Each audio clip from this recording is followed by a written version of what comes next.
history already of how it started. It was a bit unusual.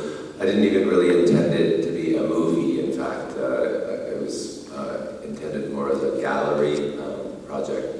I also do, I'm represented by an art gallery called Paris Projects, based in Berlin, and I do photographic work and installations and performance art, as well as being a filmmaker. So I had a show in my LA gallery that was supposed to be creating a gay zombie movie, but sort of just creating the idea or the myth of a gay zombie movie and showing artifacts from that movie in the gallery.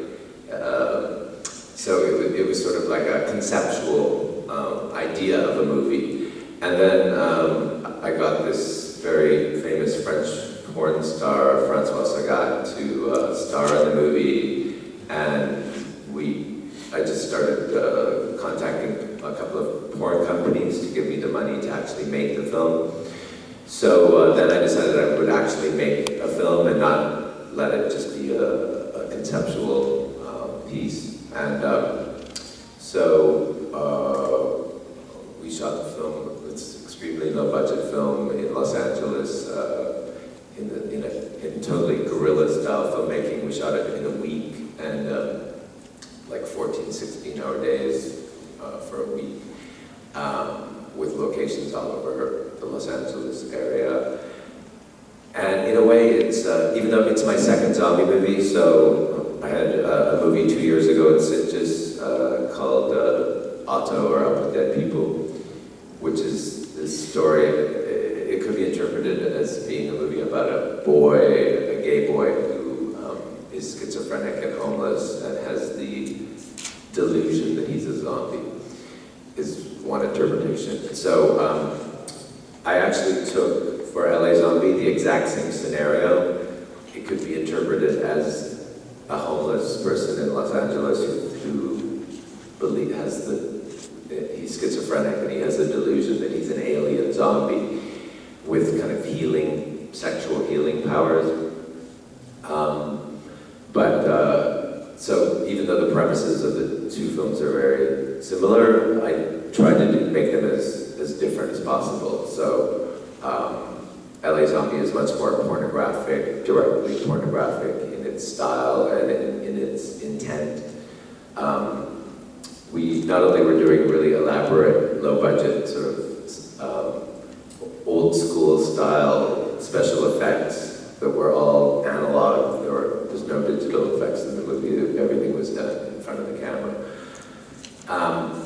And I combined that with full-on, porn scenes. So there's going to be a hardcore version of the movie released, which will be marketed separately as a hardcore porn movie.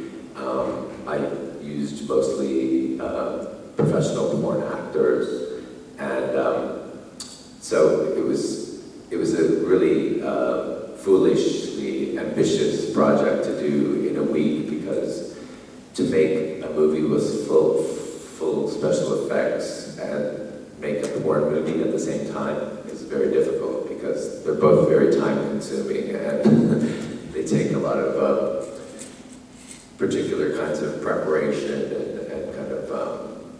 and a kind of a finesse to do both, and to do horror and porn at the same time is very difficult. But it was my intent to make a hardcore gay zombie splatter art film, and that's basically what the movie is. And just in terms of then how the film is how it's being exhibited,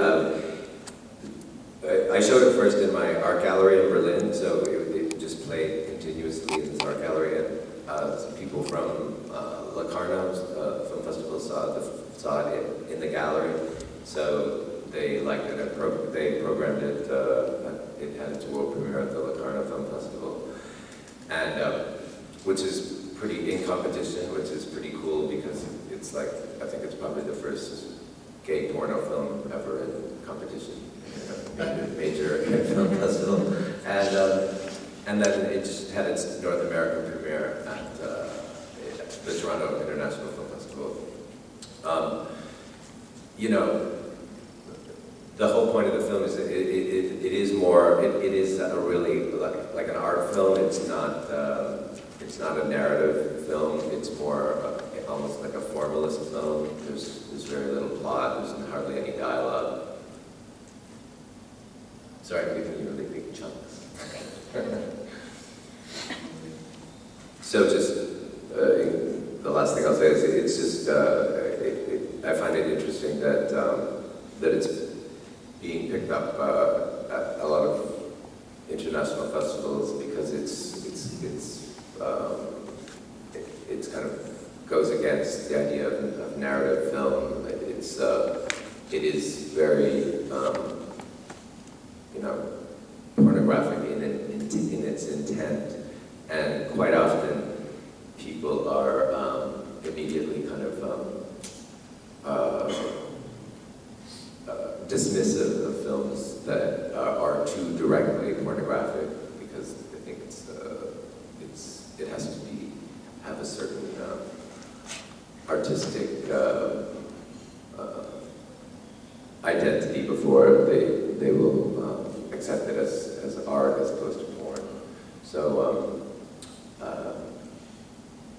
it's kind of a very unusual film to be screened at festivals.